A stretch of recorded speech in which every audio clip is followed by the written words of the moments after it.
Hello friends, good morning. आपके अपने YouTube channel study best education में आप सभी लोगों का स्वागत है। आशा करता हूं आप सभी लोग अच्छे होंगे। चलिए एक मोटिवेशनल थॉट्स के साथ 19 मई 2020 के सभी टॉप करंट अफेयर्स के questions and important GK questions को डिस्कस करते हैं। किसी ने कमाल की बात कही है साथियों, परिंदों को नहीं दी जाती उड़ानों की तालीम, खुद तय करते हैं आसमानों की। रखता है हौसला जो आसमान छूने का, उसको नहीं होती परवाह गिर जाने की। दुनिया में हर चीज़ ठोकर खाकर टूट जाया करती है, बस एक सफलता ही एक ऐसी चीज़ है जिसे ठोकर खाकर ही प्राप्त किया जा सकता है। तो चलिए साथियों, आशा करता हूँ ये मोटिवेशनल थॉट्स आप लोगों को ज़रूर अच्छा लगा होगा। आज का फर्स्ट क्वेश्चन डिस्कस करते हैं।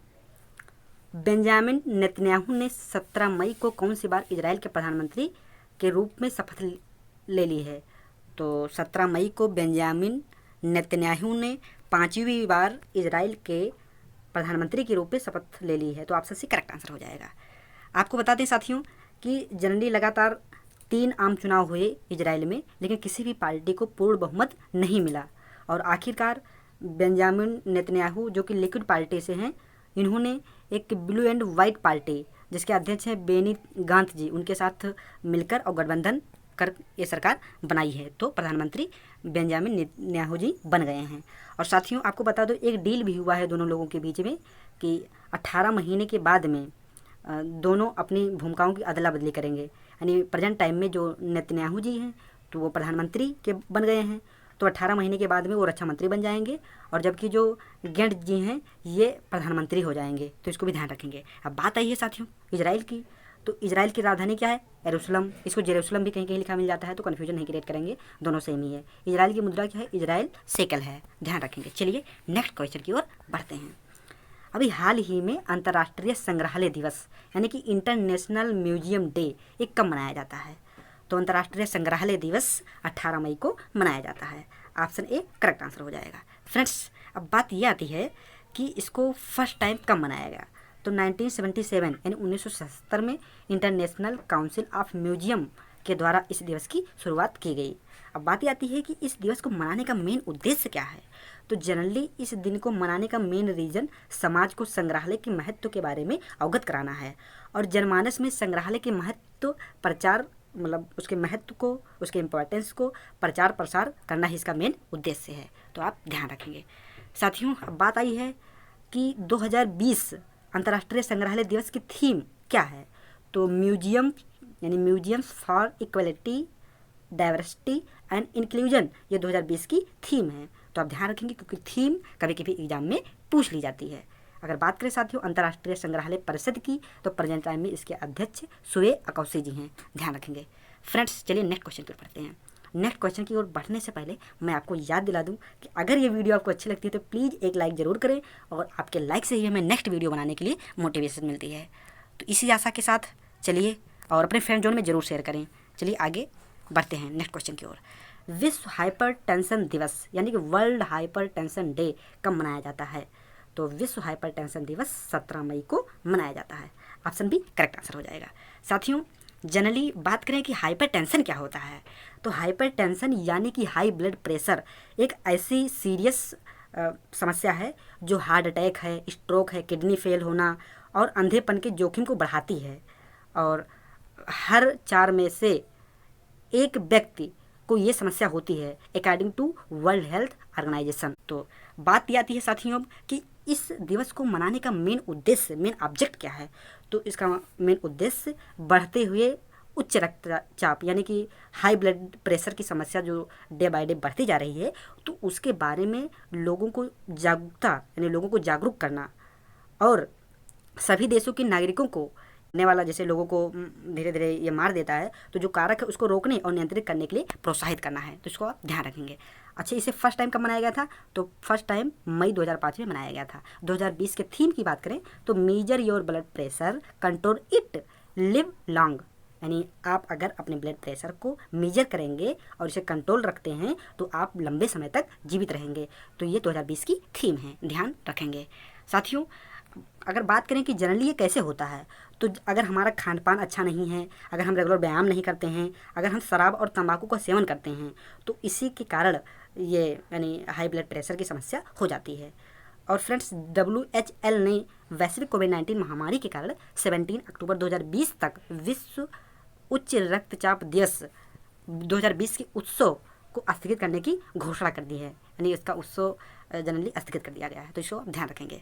अगर बात करें साथियों इंटरनेशनल सोसाइटी ऑफ हाइपरटेंशन के प्रेजेंट टाइम में अध्यक्ष कौन है, तो अल्टा सुट्टे जी हैं और इसका स्थापना 1966 में की गई थी। फ्रेंड्स बात आई है इंपॉर्टेंट डे से रिलेटेड क्वेश्चन की, तो मई माह में अब तक जितने भी इंपॉर्टेंट डे से रिलेटेड क्वेश्चन सेलिब्रेट किए गए उसको भी हम सीक्वेंस से डिस्कस कर लेते हैं। अगर आपको याद हो तो आप मेरे साथ बोलिए, नहीं भी याद हो तो स्क्रीन पर देख कर बोलिए, धीरे धीरे आपको याद हो जाएगा। 1 मई को अंतर्राष्ट्रीय श्रमिक दिवस के रूप में मनाया गया। 2 मई को वर्ल्ड ट्यूना डे, और ट्यूना क्या है साथियों, एक मछली है, तो उसके रूप में सेलिब्रेट किया गया। 3 मई की बात करें तो विश्व प्रेस स्वतंत्रता दिवस के रूप में सेलिब्रेट किया गया, जिसकी थीम थी जर्नलिज्म विदाउट फियर और फेवर। और साथियों 5 मई को विश्व हाथ स्वच्छता दिवस के रूप में मनाया गया, जिसकी थीम थी save lives clean your hands. 5 मई को विश्व अस्थमा दिवस, जो कि मई के प्रथम मंगलवार को मनाया जाता है, के रूप में सेलिब्रेट किया गया, जिसकी थीम थी इनफ अस्थमा डेथ्स, इसको ध्यान रखेंगे। और 5 मई के ही दिन मिडवाइफ के लिए अंतर्राष्ट्रीय दिवस के रूप में मनाया गया, जिसकी थीम थी celebrate demonstrate mobilize unite our time is now, इसे भी ध्यान देंगे। 7 मई को विश्व एथलेटिक्स दिवस के रूप में, 8 मई को विश्व थैलेसीमिया दिवस के रूप में, एवं 8 मई के ही दिन वर्ल्ड रेड क्रॉस डे के रूप में सेलिब्रेट किया गया, ध्यान रखेंगे साथियों। और 9 मई को विश्व प्रवासी पक्षी दिवस के रूप में, जिसकी थीम थी बर्ड्स कनेक्ट आवर वर्ल्ड के रूप में सेलिब्रेट किया गया। 11 मई की बात करें तो राष्ट्रीय प्रौद्योगिकी दिवस यानी नेशनल टेक्नोलॉजी डे के रूप में मनाया गया, किस थीम के साथ, विमेन इन साइंस थीम के साथ। और 12 मई के दिन साथियों अंतर्राष्ट्रीय नर्स दिवस के रूप में मनाया गया, जिसकी थीम थी nursing the world to health, तो इसको आप ध्यान रखेंगे साथियों। और 16 मई की बात करें तो अंतर्राष्ट्रीय प्रकाश दिवस यानी कि इंटरनेशनल डे ऑफ लाइट के रूप में मनाया गया। तो सभी साथियों आप इसको सीक्वेंस से जरूर ध्यान रखेंगे, क्योंकि आने वाले एग्जाम में इन सभी से एक क्वेश्चन पूछे जाने की संभावना है। चलिए नेक्स्ट क्वेश्चन की ओर बढ़ते हैं। अभी हाल ही में ऑनलाइन एजुकेशन के लिए केंद्र सरकार ने कौन सा प्रोग्राम शुरू करने का ऐलान किया है, तो केंद्र सरकार के द्वारा ऑनलाइन एजुकेशन के लिए प्रधानमंत्री ई विद्या प्रोग्राम मतलब शुरू करने का ऐलान किया गया है, तो ऑप्शन ए करेक्ट आंसर हो जाएगा। फ्रेंड्स आपको बता दूं कि क्वेश्चन पूछा जा सकता है कि आप ध्यान रखेंगे कि पीएम ई विद्या प्रोग्राम की शुरुआत कब हुई, तो जनरली ये 17 मई 2020 को इसकी आधिकारिक घोषणा की गई। किसके द्वारा की गई, प्रेजेंट टाइम में जो वित्त मंत्री निर्मला सीतारमण जी हैं उन्हीं के द्वारा की गई। अच्छा बता दें कि इसका मेन उद्देश्य क्या है, तो जनरली फ्रेंड्स इसके जरिए डिजिटल पढ़ाई पर जोर दिया जाएगा, और इस योजना के जरिए क्लास 1 से लेकर क्लास 12 तक के जितने भी स्टूडेंट्स हैं उन्हें अलग अलग टीवी चैनल के माध्यम से मतलब शिक्षा दी जाएगी, ऑनलाइन अध्ययन करवाया जाएगा, ध्यान रखेंगे। यानी कि अगर बात करें तो 1 क्लास 1 चैनल यानी एक क्लास के लिए एक अलग चैनल होगा, ध्यान रखेंगे। और रेडियो कम्युनिटी रेडियो और पॉडकास्ट का ज़्यादा इस्तेमाल होगा। और जनरली साथियों 30 मई तक टॉप 100 यूनिवर्सिटी में ऑनलाइन कोर्सेज की शुरुआत की जाएगी, और इसमें दिव्यांग बच्चों के लिए भी ई कंटेंट ऑनलाइन कोर्स भी शुरू किए जाएंगे दिव्यांग बच्चों के लिए।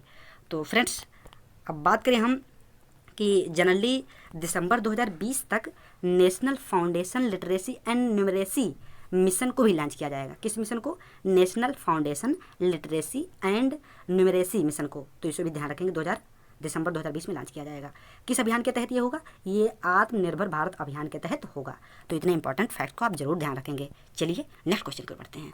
अभी हाल ही में NRAI यानी कि national restaurant association of India ने तकनीकी प्लेटफॉर्म तैयार करने के लिए किसके साथ हाथ मिलाया है, तो NRAI ने तकनीकी प्लेटफॉर्म तैयार करने के लिए .पे के साथ हाथ मिलाया है, ऑप्शन बी करेक्ट आंसर हो जाएगा। फ्रेंड्स आपको बता दूं कि जनरली जो NRAI है तो इसने अपना खुद का तकनीकी प्लेटफॉर्म तैयार करने के लिए फिटनेस स्टार्टअप .पे के साथ समझौता किया है।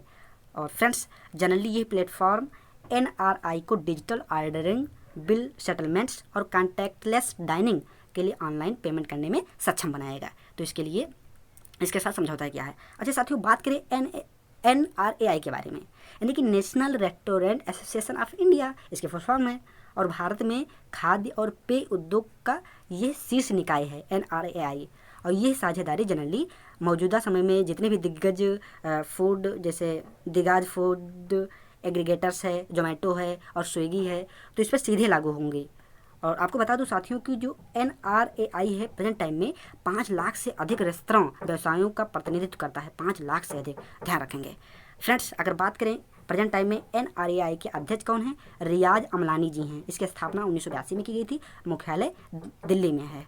अगर फ्रेंड्स बात करें डोटपे की, तो इसकी स्थापना ईस्ट वाइल PU के सह संस्थापक और प्रबंध निदेशक कौन, शैलाज नाज ने की थी। और इसका मुख्यालय कहाँ है, हरियाणा के गुड़गांव में है, ध्यान रखेंगे। चलिए नेक्स्ट क्वेश्चन की ओर बढ़ते हैं। फ्रेंड्स, अभी हाल ही में जम्मू और कश्मीर बैंक के नई MD यानी कि मैनेजिंग डायरेक्टर के रूप में किसे नियुक्त किया गया है? तो जम्मू एंड कश्मीर के नए मैनेजिंग डायरेक्टर के रूप में जुबैर इकबाल को नियुक्त किया गया है। ऑप्शन ए करेक्ट आंसर हो जाएगा। फ्रेंड्स, आपको बता दूं कि जनरली इकबाल जी की जो नियुक्ति है ये 3 साल की अवधि के लिए की गई है। और फ्रेंड्स, इससे पहले जनरली इसके अध्यक्ष यानी इस बैंक के अध्यक्ष और प्रबंध निदेशक जो होते थे वो एक ही व्यक्ति होते थे, तो इससे ज़्यादा प्रॉब्लम क्रिएट होता था। अब क्या किया गया है, दोनों के पद को अलग अलग कर दिया गया है, यानी MD का पदभार अलग लोग संभालेंगे और अध्यक्ष का पदभार अलग लोग संभालेंगे। तो प्रेजेंट टाइम में इसके वर्तमान अध्यक्ष कौन है, तो ये कौन है, RK झिब्बर जी। कौन है साथियों, RK झिब्बर जी हैं और RBI के द्वारा इस नियुक्ति को किया गया है। अब फ्रेंड्स बात करें हम कुछ महत्वपूर्ण तथ्य की जम्मू और कश्मीर बैंक से रिलेटेड, तो इसका मुख्यालय श्रीनगर में है और जम्मू और कश्मीर बैंक लिमिटेड को 1 अक्टूबर 1938 में शामिल किया गया था और जिसने 4 जुलाई 1939 से कश्मीर यानी कि भारत में अपना कारोबार शुरू किया था, तो इसको ध्यान रखेंगे। चलिए साथियों नेक्स्ट क्वेश्चन की ओर बढ़ते हैं। अभी हाल ही में बंगाल की खाड़ी में उठे चक्रवाती तूफान का नाम क्या रखा गया है? तो इसका नाम अम्फान रखा गया है। क्या, Amphan? Option C correct answer हो जाएगा। जनरली फ्रेंड्स, अम्फान के 9 मई तक ओडिशा और पश्चिम बंगाल के तट पर टकराने की आशंका है, तो इसलिए ओडिशा के सरकार के द्वारा हाई अलर्ट जारी कर दिया गया है। और इसमें यह भी आशंका व्यक्त की गई है कि जनरली जो हवा की गति होगी 115 किलोमीटर पर आवर होगी, ध्यान रखेंगे साथियों। और कुछ इंपॉर्टेंट बता दूं कि इससे पहले भी फ्रेंड्स नवंबर 2019 में एक बंगाल की खाड़ी में चक्रवाती तूफान आया था जिसका नाम था बुलबुल, इसको ध्यान रखेंगे। और 2019 में ही फ्रेंड्स एक और आया था जिसका नाम था फानी, तो इसको भी ध्यान रखेंगे। चलिए नेक्स्ट क्वेश्चन की ओर बढ़ते हैं। अभी हाल ही में केंद्र सरकार ने कोविड-19 की वजह से देशव्यापी लॉकडाउन जो कि चौथी बार बढ़ा दिया गया है, तो कब तक के लिए बढ़ा दिया गया है? ये 31 मई तक बढ़ा दिया गया है। ऑप्शन डी करेक्ट आंसर हो जाएगा। फ्रेंड्स, अगर कुछ इंपॉर्टेंट गाइडलाइन की बात करें तो जनरली घरेलू यानी जितने भी डोमेस्टिक एंड इंटरनेशनल उड़ान सेवाएं हैं उन पर प्रतिबंध लगा रहेगा।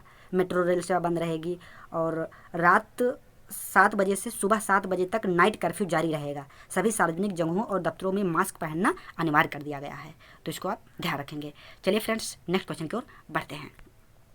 इलाहाबाद हाईकोर्ट ने संविधान के किस अनुच्छेद का हवाला देकर लॉकडाउन में मानव आवाज़ यानी कि ह्यूमन वॉइस से मस्जिद में अजान की इजाज़त दी, लेकिन बिना प्रशासनिक अनुमति के लाउड स्पीकर के उपयोग पर रोक लगा दी है? तो किस आर्टिकल में है ये? आर्टिकल 25 के तहत। ऑप्शन ए करेक्ट आंसर हो जाएगा। फ्रेंड्स, आपको बता दूं जनरली इलाहाबाद हाईकोर्ट ने 15 मई को यह फैसला सुनाया है कि कोर्ट ने ये कहा है कि लाउड स्पीकर से अजान देने का इस्लाम का कोई धार्मिक भाग नहीं है। हालांकि साथियों ये ज़रूर है कि अजान देना इस्लाम का धार्मिक भाग है, लेकिन आप लाउड स्पीकर से ऐसा नहीं कर सकते हैं, तो इस पर बैन लगा दिया। और ऐसा भी कहा है कि अगर आपको लाउड स्पीकर की आवश्यकता है तो गवर्नमेंट से पहले मतलब परमिशन लीजिए, तो इतना ध्यान रखेंगे। चलिए फ्रेंड्स, कल की वीडियो को भी हम 2 मिनट में रिवीजन कर लेते हैं। हाल ही में किस राज्य के मुख्यमंत्री ने दोबारा संबल योजना की शुरुआत की है? तो मध्य प्रदेश के मुख्यमंत्री ने। ऑप्शन ए करेक्ट आंसर हो जाएगा।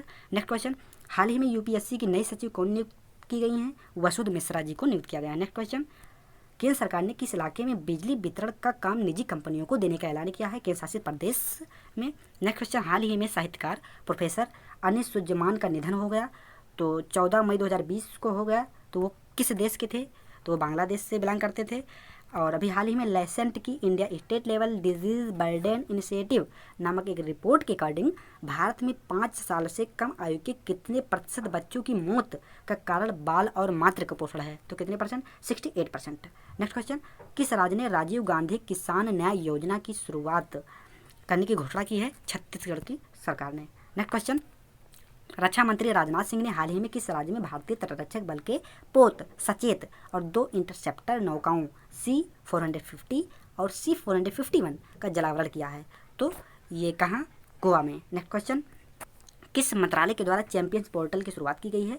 तो सूक्ष्म लघु एवं मध्यम उद्यम मंत्रालय के द्वारा की गई है। नेक्स्ट क्वेश्चन, विश्व दूर संचार दिवस कब मनाया जाता है? तो यह 17 मई को मनाया जाता है।